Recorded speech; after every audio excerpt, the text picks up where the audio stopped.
John D. Rockefeller didn't look like the richest man in history. He wasn't loud. He didn't charm rooms or dominate conversations.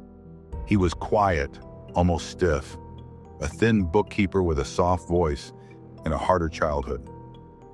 And yet, this quiet kid from a chaotic home would outwork, outcalculate, and outlast every rival in America until the government had no choice but to break his empire apart. The irony, breaking it made him richer than ever. This is the strange, meticulous, relentless rise of John D. Rockefeller. Rockefeller grew up in a house held together by a mother's discipline in a father's absence. Big Bill Rockefeller, a traveling snake oil peddler, vanished for months, resurfaced with bottles of miracle cures, then disappeared again to manage his other secret family. The house felt like a ship without a captain. John found his own anchor, a ledger he called Ledger A. At 16, he began recording every cent he earned, every cent he donated, every cent he loaned out with interest. This wasn't bookkeeping. It was survival. A child trying to impose order on a world that refused to offer any. He tithed 10% of everything he earned, even when he made 50 cents a day. Not out of piety, but discipline. The ledger was his spine. When he got his first job as an assistant bookkeeper, he practiced asking for a raise in front of a mirror for hours. When he finally gathered the courage, he was denied. 3 months later, he tried again, and this time he got it. He wrote in Ledger A good lesson in persistence. Even then, he was different. He didn't smoke, he didn't drink, he didn't gamble. In the 1850s, that made him practically an alien. While other clerks downed whiskey after work, Rockefeller sat with his ledger, calculating interest on the small loans to coworkers. A teenage boy running a microbank out of his desk drawer. The kid wasn't trying to get rich. He was trying to feel safe. The instinct that saved him, control through numbers, would soon build an empire. The Civil War turned markets into chaos, but Rockefeller stayed calm. Chaos made him feel at home because he could tame it with numbers. He entered the oil refining business not because it was glamorous, but because it was messy, wasteful, inefficient. Exactly the kind of problem a ledger-obsessed introvert was born to solve. Oil refining in the 1860s was a carnival of disorder. Leaking barrels, unpredictable transport costs, random explosions, wildly swinging prices. Other oil men were gamblers, loud personalities, speculators. Rockefeller approached the industry like a surgeon. He measured everything, literally. He timed how long it took workers to screw on barrel caps. He weighed scrap metal to calculate waste. He built his own barrel factories. He redesigned barrels so they fit tighter on rail cars. Every competing refinery lost money through inefficiency. Rockefeller didn't tolerate leakage, physical or financial. He treated waste like treasure. Other refiners dumped gasoline as useless byproduct. Rockefeller saved it. Years later, when cars arrived, gasoline became the fuel of the century. Standard Oil already controlled it.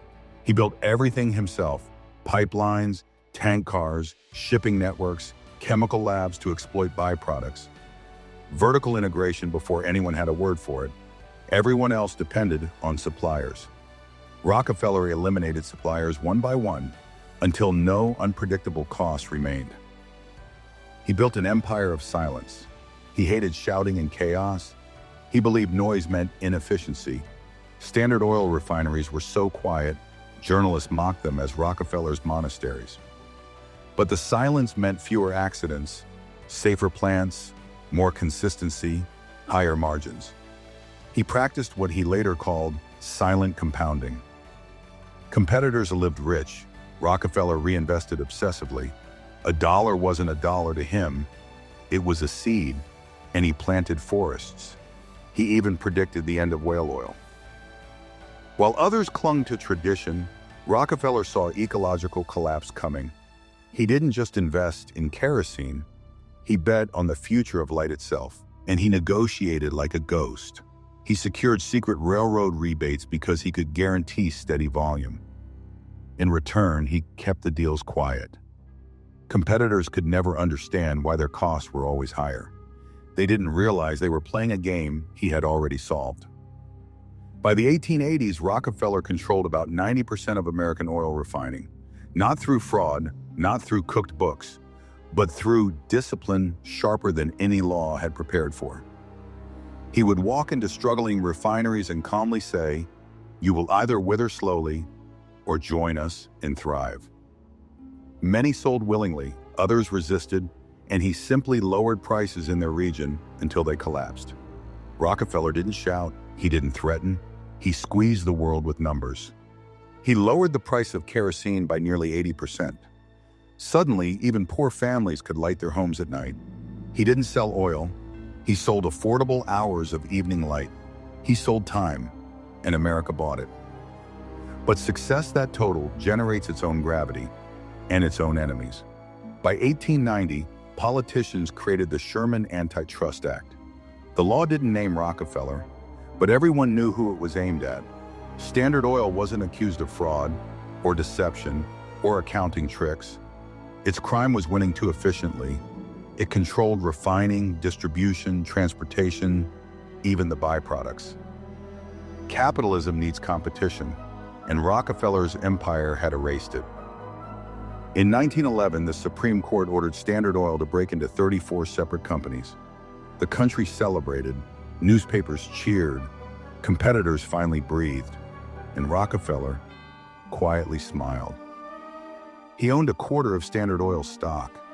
When the company split, each new firm began trading independently. Stocks soared, value exploded. Exxon, Mobil, Chevron, Amoco. The government had cracked his empire and made him richer than any man in modern history. The quiet bookkeeper had beaten capitalism at its own game. By his 50s, Rockefeller retired and turned to what he considered his life's second act, giving the money away. In true Rockefeller fashion, he didn't donate impulsively. He built a system.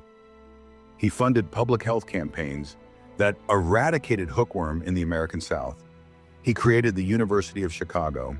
He built the Rockefeller Institute for Medical Research, now Rockefeller University, a powerhouse of Nobel Prizes. He modernized medical education across the United States. He revolutionized philanthropy itself. He didn't just give money, he industrialized giving. By his death in 1937, he had donated the equivalent of tens of billions of dollars. Rockefeller's story isn't the fairy tale of a scrappy kid who got rich. It's the unsettling, awe-inspiring tale of a boy who tried to control chaos with a ledger and ended up controlling an entire industry. He built an empire of silence, a machine of discipline, a fortune that grew faster after being broken. The underdog who outworked the world. But power looks different today. The battleground isn't oil fields or railroads. It's culture, connection, the invisible threads that pull people toward each other. Our next story begins not with a barrel of kerosene, but with a swipe on a screen. A young founder who walked out of the world's hottest startup, took her worst moment public, and built a dating empire on her own terms. Up next, Whitney Wolfe Herd, the woman who turned pain into power and changed the rules of how millions meet. Now I want to hear from you. Which founder, company, or rise and fall story should we cover next? Drop your ideas in the comments, and it might just become the next episode of The Founder Files.